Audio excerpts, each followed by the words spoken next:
in this section, we'll be looking at Native American civilizations in the North. So looking at the early settlement, Stone Age people, so we're talking about people like in the late Paleolithic, early Neolithic period, are going to be traveling from Asia to North America, right? They do this by crossing the land bridge typically, or by being what we would call coastal sailors. They just kind of take boats along the coast.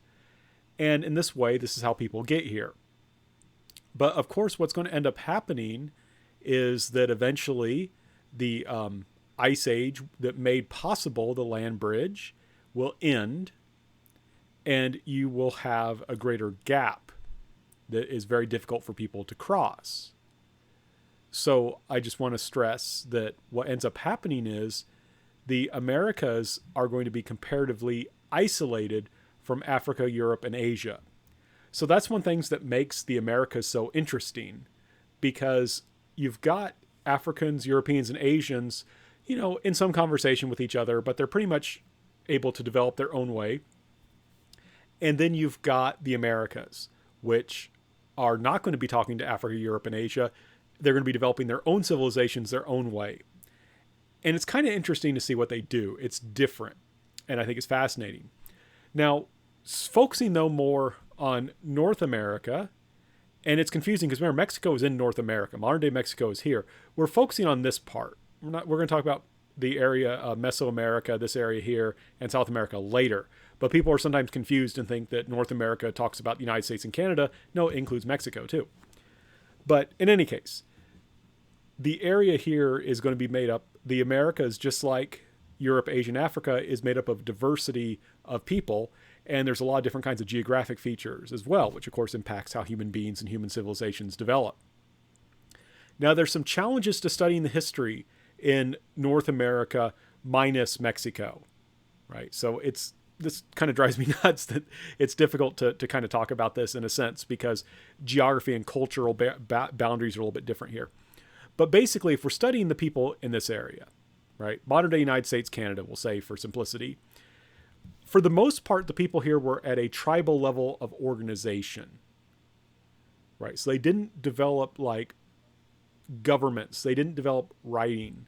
These were generally pre-literate civilizations. So that's kind of a problem, right? In terms of understanding their history. If you're not building big buildings, if you're not writing books, if you're not constructing monuments, it's hard for historians to tell much about you. And that's not a criticism of the people.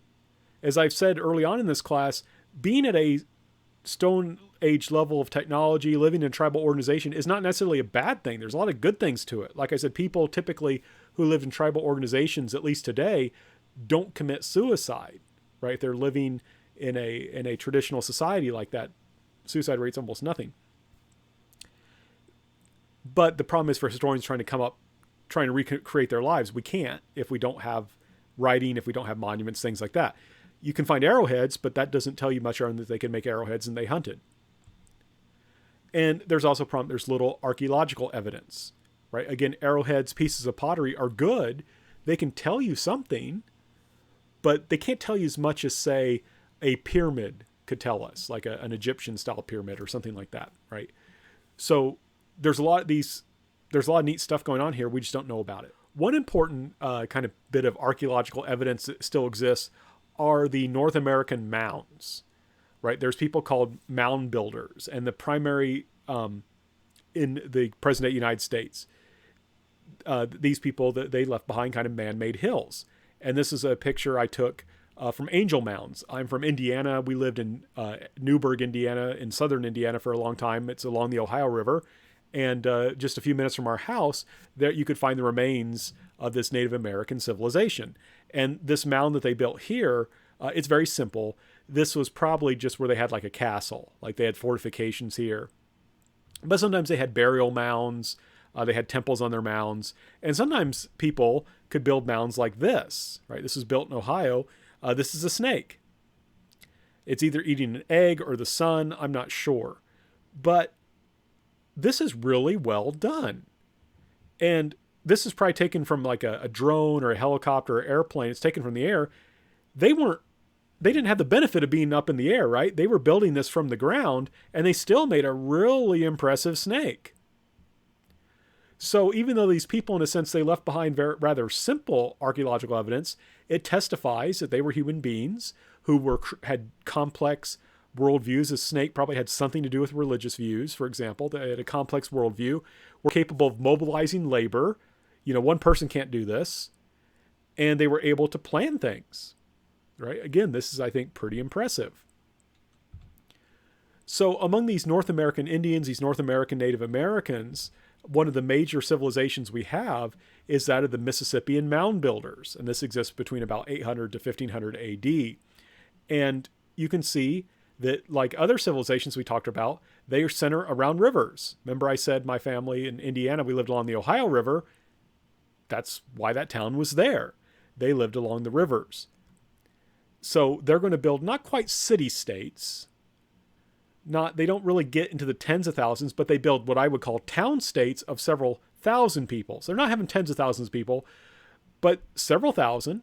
That's a pretty big town that they're able to build. And the reason they want to live along the rivers typically is because they're engaged in trade. These rivers, if you've ever been along the Ohio River, it's a great river. It's a nice, lazy river. You can go up it, down it without too much difficulty. I used to enjoy sitting by the river and watching the coal barges going back and forth when I wanted to relax. So they engaged in trade. So we can see a lot of the marks of civilization we've talked about, right? They have urban centers. They're engaged in trade. They obviously had some system of government to be able to organize and build the mounds. And in the mounds are found grave goods that testify their art. There's some nice pottery there, things like that. It would also seem that they practice human sacrifice, and that's something we have seen in multiple civilizations, right? The Egyptians, the Chinese, early European civilizations, we didn't talk about them so much, but they practice human sacrifice. I think I forgot to mention, but in Carthage, ancient Carthage, they also practiced human sacrifice. Now, unfortunately, in terms of us knowing about these people, they died out before Europeans arrived, right? So before Europeans showed up, and were able to document, to write down or witness their achievements, they were pretty much gone. So we have to just rely on the archaeology. The one thing you may recall that what Europeans, in order to justify colonizing Africa, tried to deny that Great Zimbabwe was built by Africans. They were like, oh no, it was Greeks that built it, even though it's or Arabs that built it, even though it's very far away.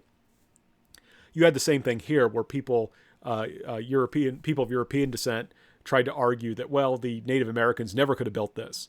So unfortunately, the same thing happened here, where there was this denial of the civilization in order to justify basically taking over. So this civilization will decline and will eventually be replaced by tribal organizations, right? We'll go from a state-level organization to tribal. We don't know why it declined, unfortunately, and it would have been nice to know if we would have had the evidence to understand. But in any case, this is key to understand that these North American native peoples were capable of building up civilizations, right? Not that there's anything wrong with tribal level organization, but my point here is just, in addition to that, they also were able to build states at times. Now, while we don't have a lot of written documents about the Mississippian mound builders, and unfortunately, when the Europeans came, there was no one they could really talk to find out about them. There was the Iroquois, or I've also heard it pronounced Iroquois when I was up in Canada. But even at a tribal level, Native Americans still could come up with highly developed political organizations. And there was one group that had roots before Europeans came and continued to exist and have contact with people of European descent. And so what happened was there was this thing called the Iroquois Confederacy, and the early American revolutionaries, people like Benjamin Franklin, were able to learn about their political organization, and they had something like a democracy. It's not the exact same thing as a democracy. For example, there were hereditary positions, but it did have some democratic elements. And also it did allow more participation by women than early American democracy allowed. But the key thing was, even at a tribal level, Native Americans were able to come up with some really cool political and very complex political organizations, such as the Iroquois Confederacy. And like I said, this would inspire the American revolutionaries.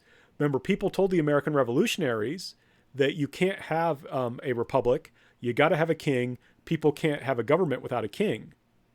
And the American revolutionaries said, but the Iroquois did it, right? It's possible in America to have a democracy. The Native Americans are doing it. We people can do it too. And it's not just him, but one of the key figures in this is a Native American named Hiawatha. So I have a video clip I'm going to play for you that's going to tell a little bit of the story about the establishment of the Iroquois Confederacy. So please see your study guide to make sure you answer all the questions. Make sure you get this. So hope you enjoy the video. It's by Extra Credits. They're a wonderful website. I'd encourage you to go look at more of their videos. Story begins in Onondaga territory, in a time when people who had once been brothers warred with each other. A chief named Tadodaho led the Onondaga into battle after battle. He was ferocious to the point of viciousness, and although he won many battles, his victories never brought peace, and his lust for violence only grew stronger. The lesser chiefs of his tribe lived in fear of him, and Tadodaho treated them like scum, whose only purpose was to praise and obey him. But one of them did not. His name was Hiawatha. Hiawatha was grieving. His wife had been taken from him by raiders long ago. 2 of his daughters had died of illness that couldn't be cured, and then his 3rd daughter, whom he cherished and tried to protect, died in a tragic accident. Hiawatha found himself looking back on a lifetime of war with regret. This sorrow he felt must surely be shared by everybody who had lost a child or a loved one. War seemed to him like the worst cause of this grief, since unlike illness or misfortune, war could be avoided. At least he believed it could be. He called a council of all the Onondaga chiefs, including Tadodaho, to propose a peace. According to stories he'd heard, their brother tribe, the Mohawk, had embraced a peaceful way of life and were no longer waging war on anyone. Hiawatha said, if we unite with them, we can protect each other. We'll have no more need of war. Tadodaho hated that idea. War was his identity. It was the foundation of his power. Everyone who looked up to him did so because they feared his strength. He told Hiawatha that if he liked this Mohawk peace so much, maybe he should go live with them. And the remaining chiefs, cowed by Tadodaho, didn't disagree. So Hiawatha left. He traveled to the current home of the Mohawks and sought the man he'd heard stories about, the man who had convinced them to give up their warring ways and embrace peace. His grandmother had given him a different name, but now everybody called him the Peacemaker. Hiawatha waited patiently outside the walls of the Mohawk village where the Peacemaker lived until the Peacemaker came to him. When they met, Hiawatha gave him a string of shining purple and white beads called wampum. The white ones represented peace, he said, and the dark ones represented war. So he had created a string with white beads on either side of the dark beads to show his desire for peace to overcome war. The Peacemaker had never before seen wampum used to convey a message, and he liked this stranger immediately. The Peacemaker welcomed Hiawatha into his longhouse. When he heard what Hiawatha had proposed among the Onondaga, his face lit up. But as they talked, it became clear that he didn't want just the Onondaga and the Mohawk to be allies. He believed all people could live together in peace, as the Creator intended. Of course, he and Hiawatha agreed that the easiest place to start would be with the 5 nations who already shared similar languages: the Onondaga, the Mohawk, the Oneida, the Cayuga, and the Seneca. Going back to Tadodaho would be pointless, Hiawatha knew. He would never listen, because he never listened to anything but power. They needed allies. They would need to recruit the other nations first. But how? The other nations didn't know him. They wouldn't listen to him. They needed somebody who could reach out to the chiefs of every nation. They needed someone whom the warriors wouldn't attack on sight. They needed Jigonsase. She had become something of a legend among the warriors. Her longhouse stood at a crossroads, and many warriors sought refuge with her on their marches. She was a Seneca woman, but she allowed anyone to stay in her longhouse as long as they agreed to keep her peace. Often, when warriors of different nations came to her on the same day, she would feed them dinner from the same soup bowl. Tradition dictated that anybody who shared food became kin, and they were forbidden to fight each other. Thus, in her own way, Jigonsase had been forging small alliances across the 5 nations for years. They visited Jigonsase at her longhouse, and the Peacemaker explained that he wanted to build one just like it, one that brought together all 5 nations under one great law of peace. Women like her would be the backbone of this new peace, because women were keepers of the earth and leaders of the clans. Clan mothers would be empowered to choose the chiefs, to remove them if they failed in their responsibilities, to call councils, and to review new laws. He asked Jigonsase to be his messenger to the women's councils in all the nations, and to bring his message of righteousness, health, and power. And she replied, That is indeed a good message. I take hold of it. I embrace it. Together, she and Hiawatha journeyed to the nearby tribe of the Oneida as envoys of the peacemaker's message. The Oneida were the little brothers of the Mohawk, so they were more inclined than anyone else to accept the peace which the Mohawk now embraced. Those who knew Jegonsase trusted her, and welcomed her and Hiawatha among them as speakers who relayed the peacemaker's message. Then the great debate began. The Oneida had suffered plenty from the war, but could they really afford to put aside their weapons and trust peace to protect them? The elders argued that peace had been the way of their people since the land had been given to them. That was the past, though, and now they had many warriors who lived to fight, and enemies who wanted to destroy them. Arguments were levied on both sides, and the discussion raged for a full year, but the peacemaker was insistent. War was an aberration, a betrayal of the wishes of the Creator, and of the interests of the people. If they wanted to be strong, truly strong, they would have to lead the way with their own choices. They must choose peace. They owed it to all of the casualties of war whose bones lay in the ground, whose futures had been cut short. They owed it to themselves to make a new future. They could live without fear if they learned to put hatred aside and unite with a new strength of purpose. Once they embraced peace, others would follow, and they would all gather strength like a ball in the snow. His passion impressed the Oneida, and his arguments won them over. Finally, they agreed. The first treaty of the Great Law of Peace had been formed.